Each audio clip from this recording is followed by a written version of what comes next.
Tuesday's episode of The Young and the Restless promises to move quietly on the surface while laying the groundwork for consequences that may soon explode beneath it.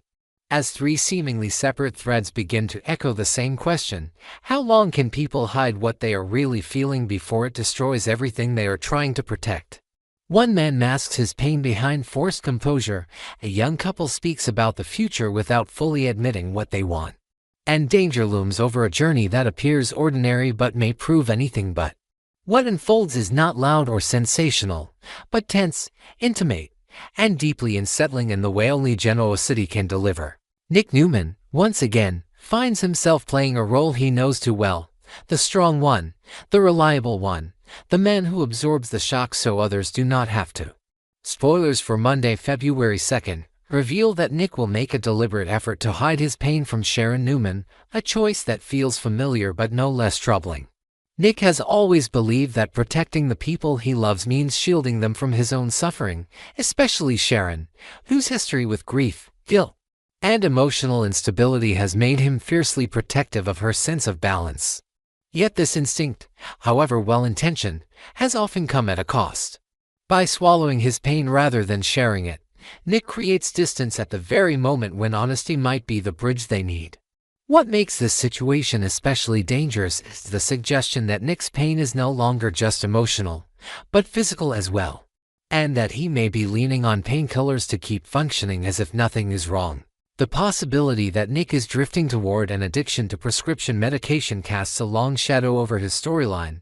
Genoa City has seen this arc before, and it never ends quietly. At first, the pills are a tool, something temporary, something manageable, something Nick convinces himself he can stop at any time. They dull the edge of his pain, allow him to sleep, to smile, to show up for everyone else without revealing how much he is hurting inside. But the very secrecy with which he guards this habit is what makes it dangerous. Sharon senses when something is off with Nick, she always has. His guarded expressions, his carefully measured words, the way he deflects concern rather than accepting it, all risk reopening old wounds between them. For fans rooting for a chic reunion, this development cuts both ways. On one hand, Nick's reliance on painkillers could become a serious obstacle, a secret that shatters trust if Sharon discovers it too late. On the other, the vulnerability beneath this struggle could draw them closer if Nick allows Sharon to see him not as a protector, but as a man who needs help.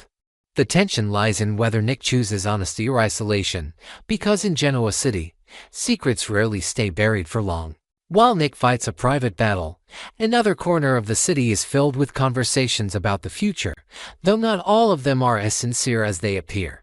Noah Newman and Sienna Bacall are supposedly making plans together, discussing what comes next for them as a couple, but the question lingers whether they are truly aligned or merely pretending to be.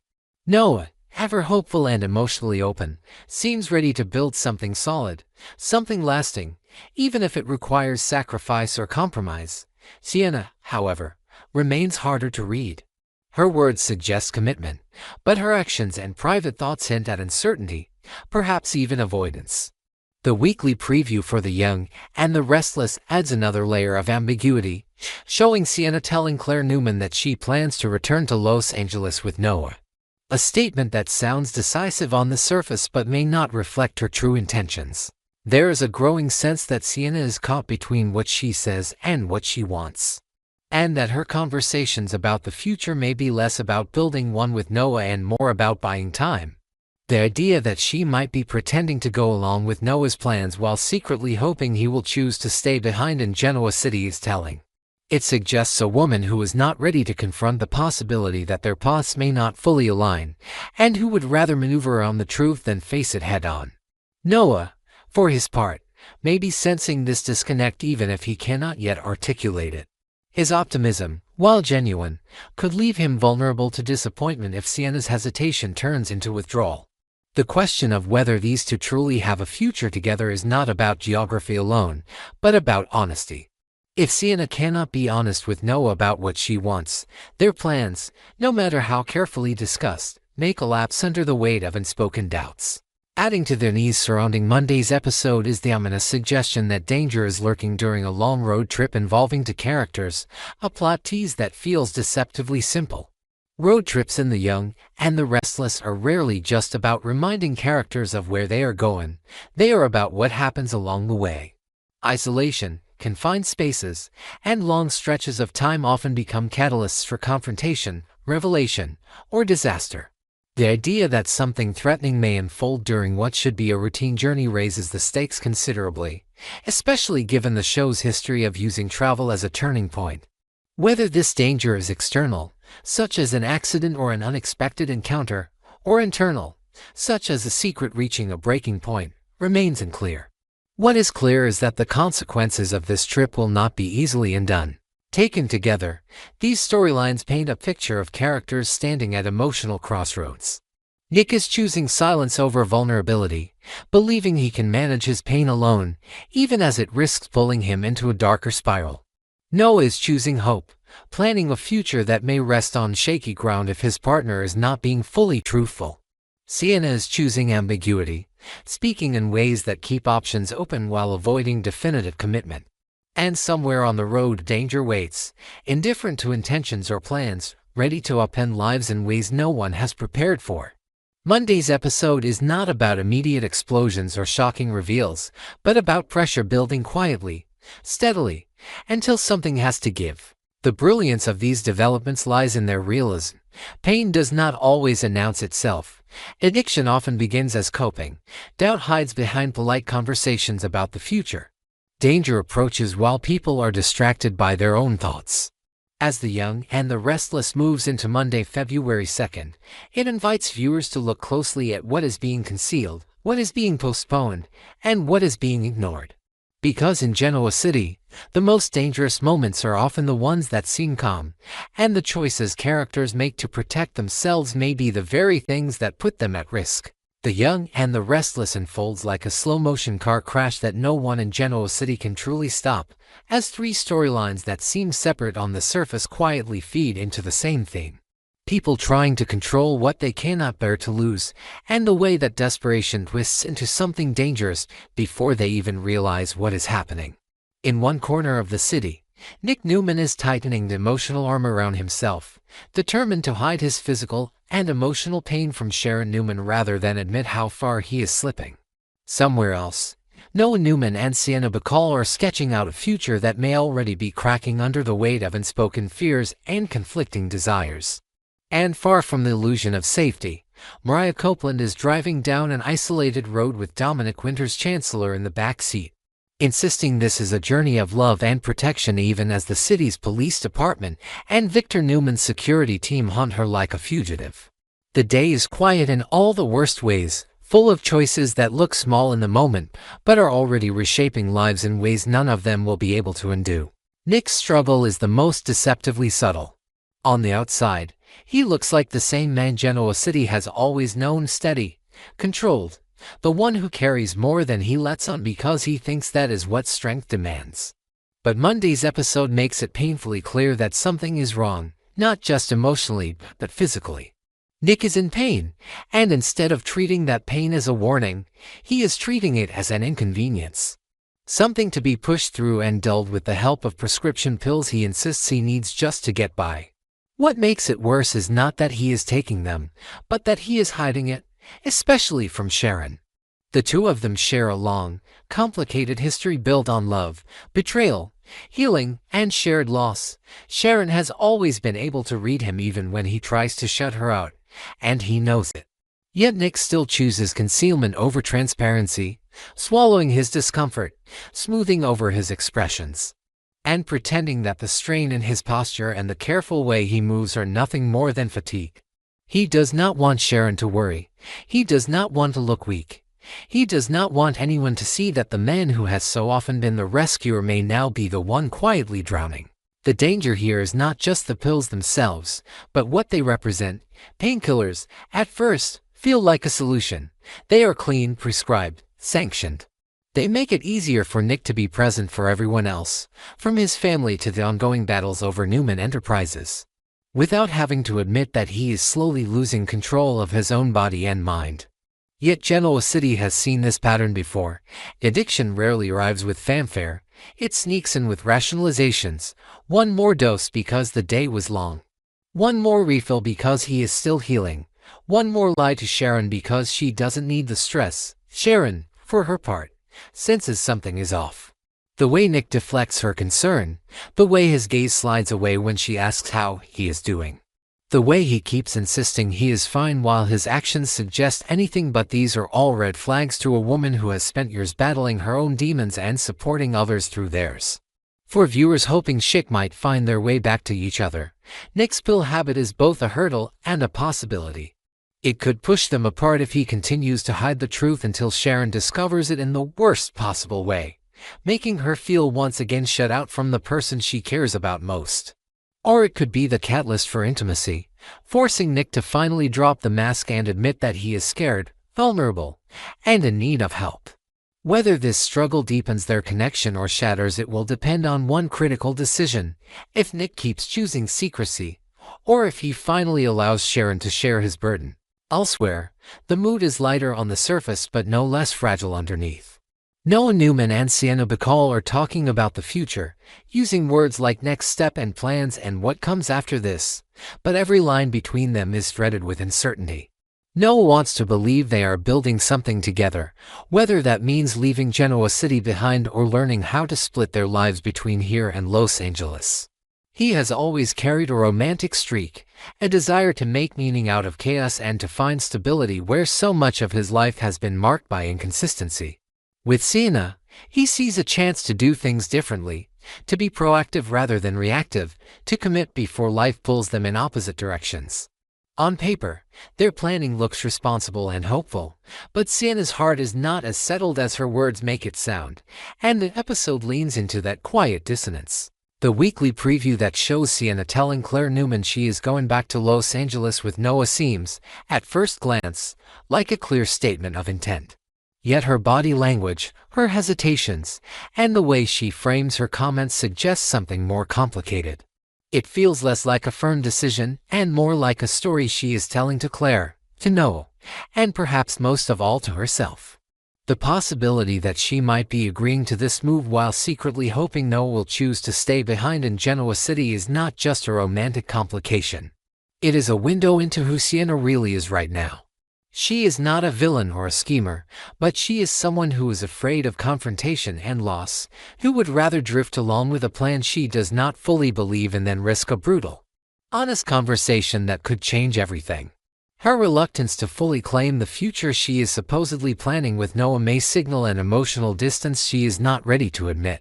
Meanwhile, Noah reads her willingness to talk about what comes next as proof they are on the same page, when in reality they might be reading to different chapters entirely.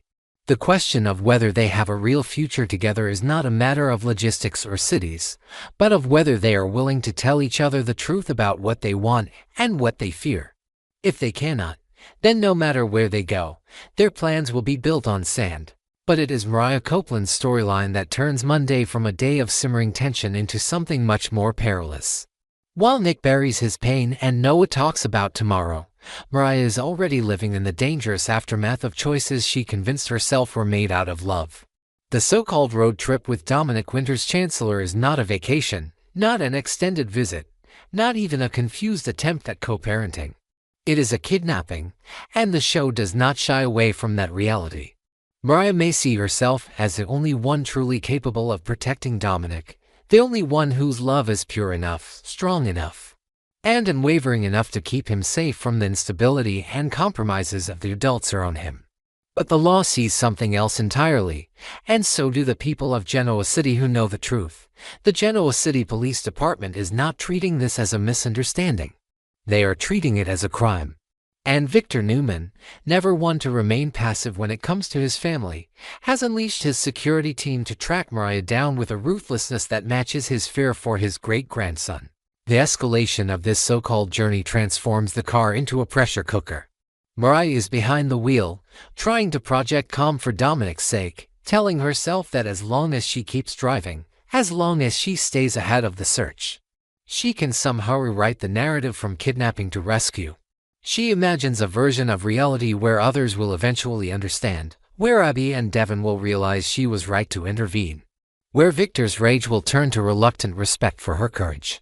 But with each passing mile, That fantasy phrase. She knows the police are out there. She knows Victor's resources are vast and invasive, capable of turning every gas station, motel, and back road into a potential trap. The knowledge that forces far larger than herself are closing in pushes her deeper into the panic she is trying to suppress.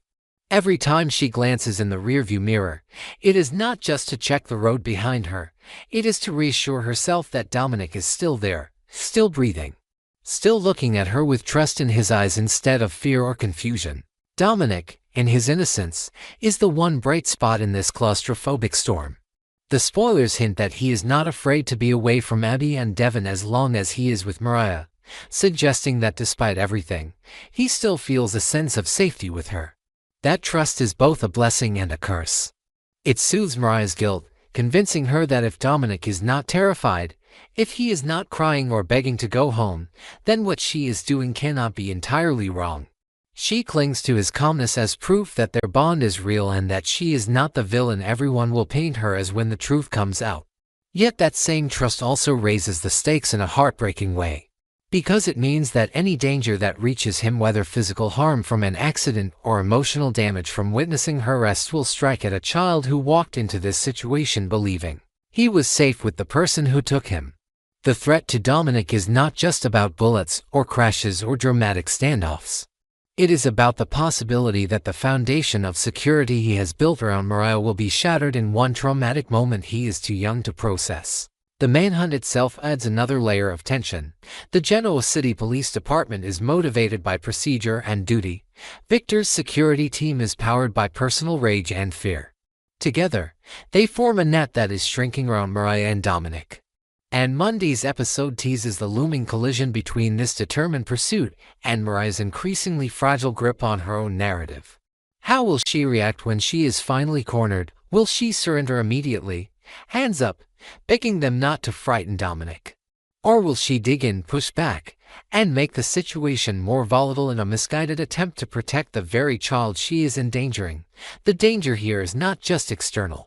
It lives inside Mariah's state of mind, the combination of love, trauma, obsession, and denial that has propelled her to this point. If she feels attacked or misunderstood, that emotional volatility could make every second of the confrontation more unpredictable.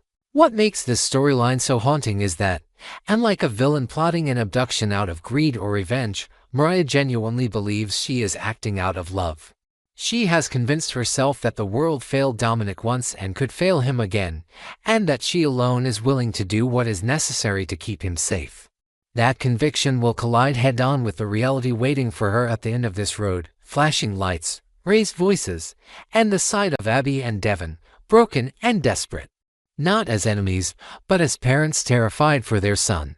In that moment, the narrative Mariah has been telling herself that she is the only true protector in Dominic's life will be forced to stand against the heartbreak in their eyes and the knowledge that her actions have caused them days of agony.